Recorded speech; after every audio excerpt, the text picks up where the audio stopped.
Good afternoon, everybody, and thank you for being here. Before I talk about Scality, I would like to talk about you. You and you and you and you. And my first question is, how many boring jobs? How many boring jobs in your company? How many boring jobs in your teams? How much is your own job boring? It's pretty easy to spot them. They're typically badly paid, the boring jobs. But there are quite a few of them. And I have two news. I have a good news and a bad news. The good news is these boring jobs, those that are repetitive, those that are routine jobs, they're disappearing.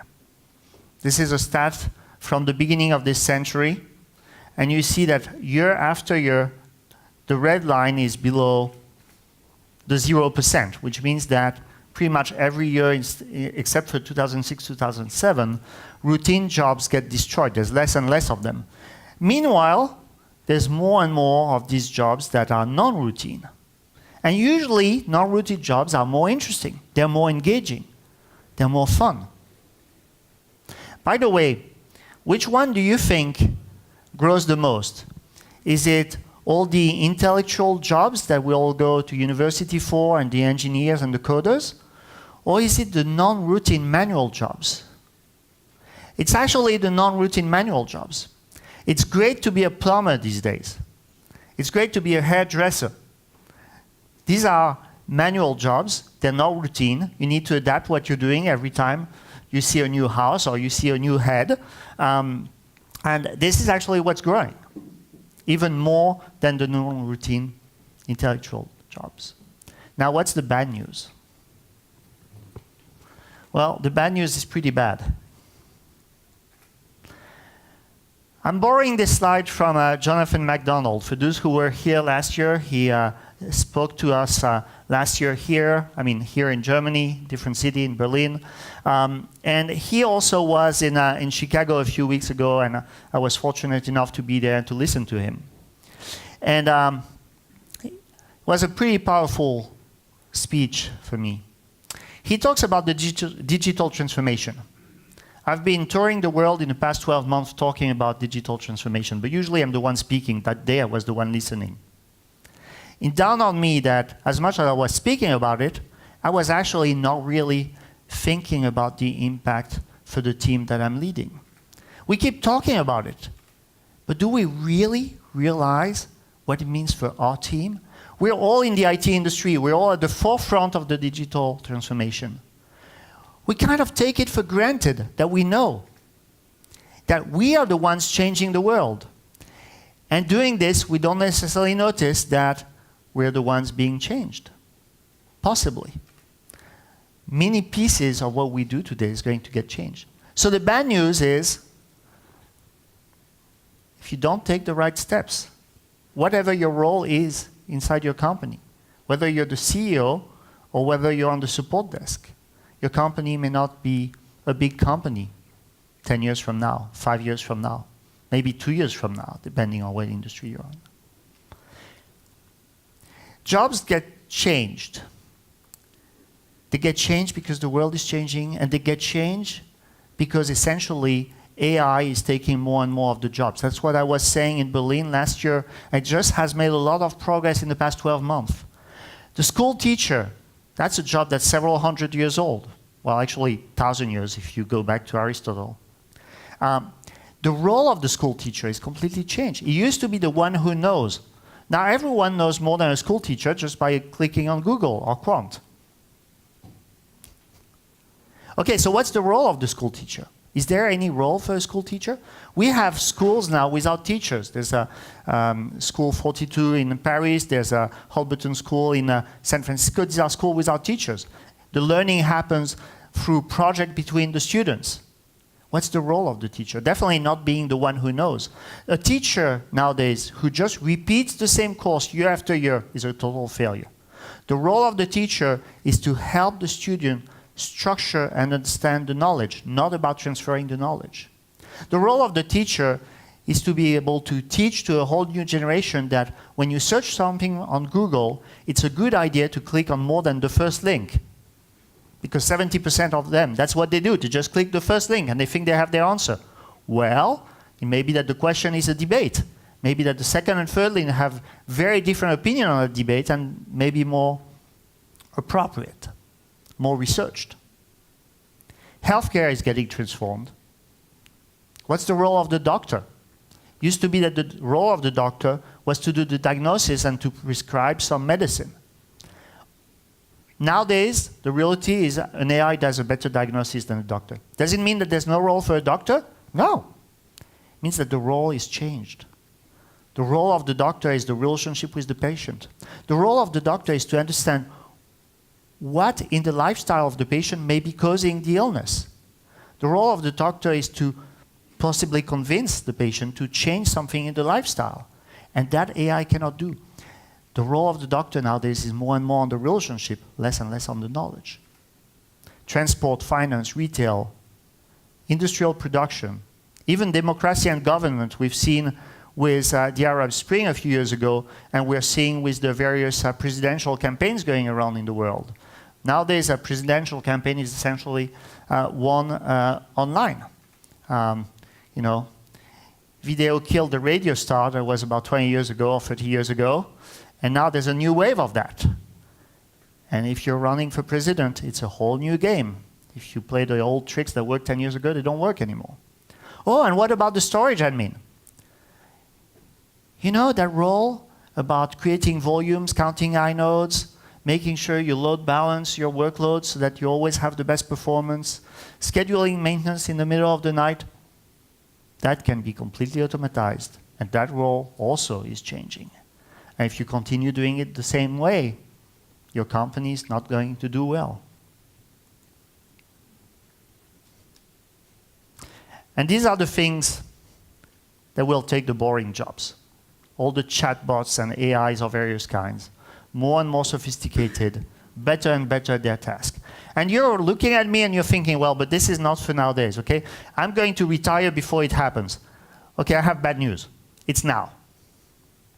You think it's tomorrow?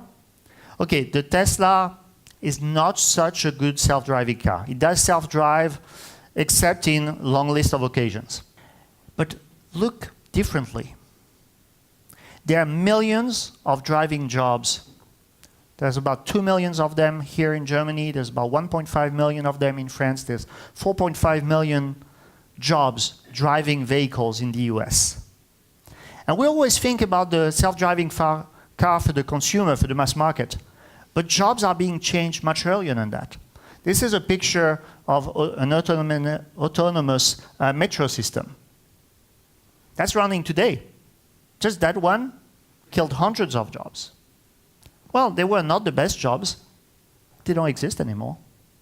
The economics have changed. By the way, this metro can run every 90 seconds, much more closely from one another than metro that are driven by humans, because humans... You know the problem with humans? I mean, humans are damn smart, but there's a problem with them. They cannot keep up the attention. The first 10 minutes, they're amazing. They'll beat any AI. The first hour, maybe. Past that, they're done.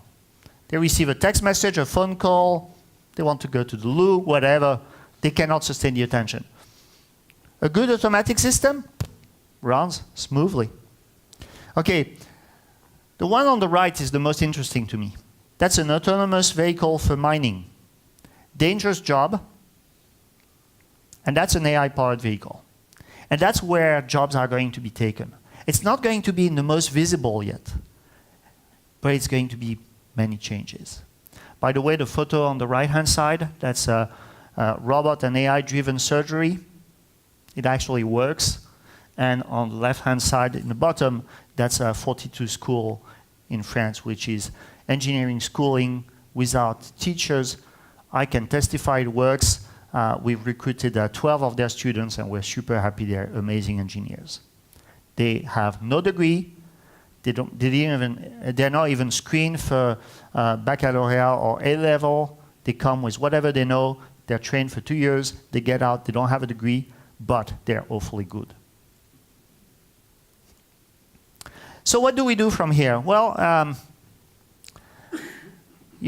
most of you listened to Raphael's speech this morning, and you will recognize this. Basically, we all have the choice to be Kodak or to be Fuji. I don't know how much Raphael talked about Kodak this morning. This is another slide I'm borrowing from Jonathan. Kodak, I didn't know that, was actually the inventor of digital camera. They just didn't think there was a market for it. They just didn't think that it would be good enough to replace the print. Now pretty much anything that's produced is produced with digital. Anything produced is produced with digital, which means that somewhere in the chain, you need to store data securely. Data has become the intermediation between humans when we chat. When we talk on the phone, it's digital. When we share pictures, has been the intermediation between humans and machine, how we drive machine, and actually machines to machines also speak data. So how is your company, how is your team being disrupted? You know, in times of disruption, which is what we're living now, and you can go back to the disruption of the internet for the telcos about 20 years ago, the competition comes from outside. You don't think of your competition as competition. And as long as you just look at the competition, you're not seeing the disruption. This graph is taken from an amazing book, The Innovators Dilemma by Christensen, which really describes step after step why generation after generation, very large, very successful, very bright company just lose it. And the fact is, when the disruption happens, it's typically not very performant. It doesn't work very well. Think about AI as an example. AI in the 70s was really bad. AI in the 80s was not good. In the 90s, a little bit, was doing already some automatic stock picking. AI now, still you would say it's in its infancy, it's a baby AI. But look at the curve, look at the progress. And what happens is, whatever was, for example, the best doctor diagnosis may remain the best doctor diagnosis, but that's really useful for just 1% of the cases. For the bulk of the cases, AI will be good enough. And so why do you need a diagnosis by a human? Same for self-driving systems. You know, at the beginning, they're not really good. Potentially, they crash. At the beginning, you just release them in mines, which is dangerous anyway, so even if they crash, you'd rather put a machine than a human. But slowly they get better and better to the point that they disrupt the whole industry. And this is what's happening with every one of our companies.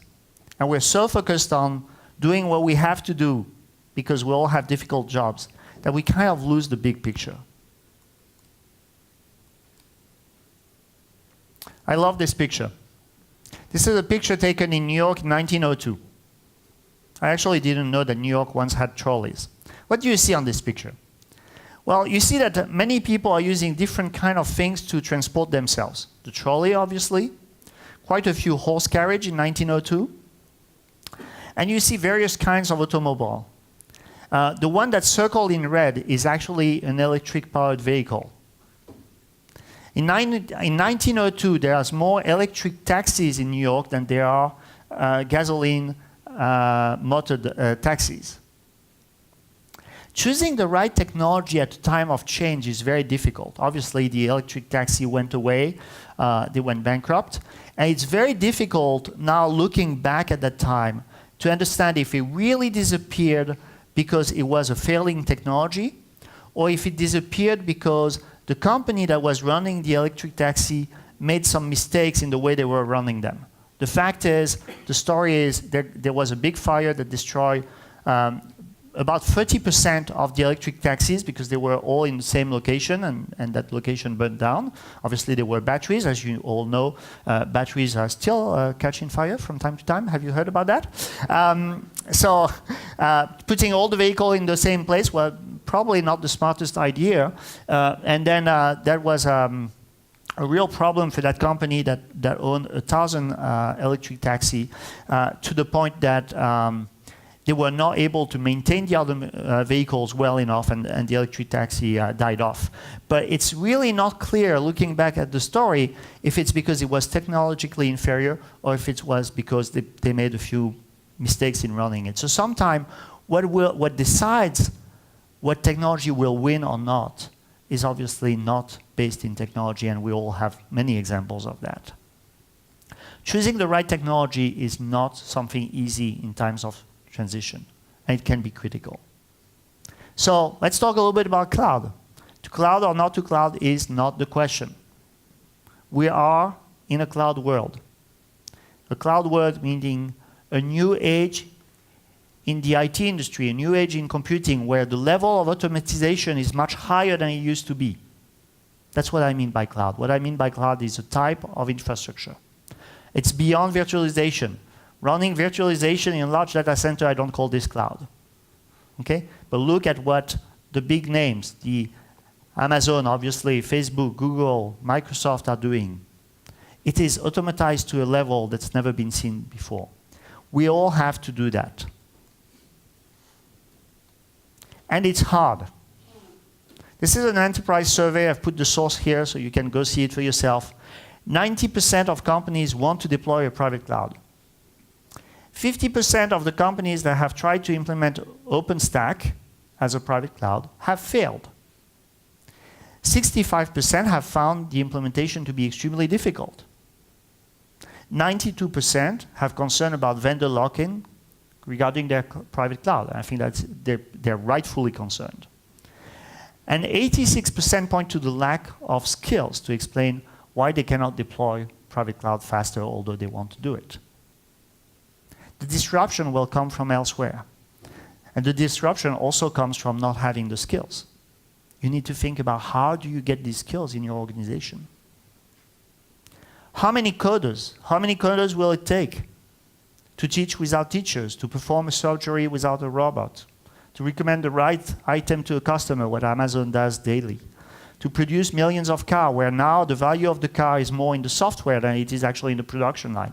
Where car manufacturer makes money has changed over the years. In the early 20th century, it was all about the production line. Then it was all about the dealership and controlling how the car gets sold. Now it's all about the software. That's where the value is. That's why Google spends so much time on cars.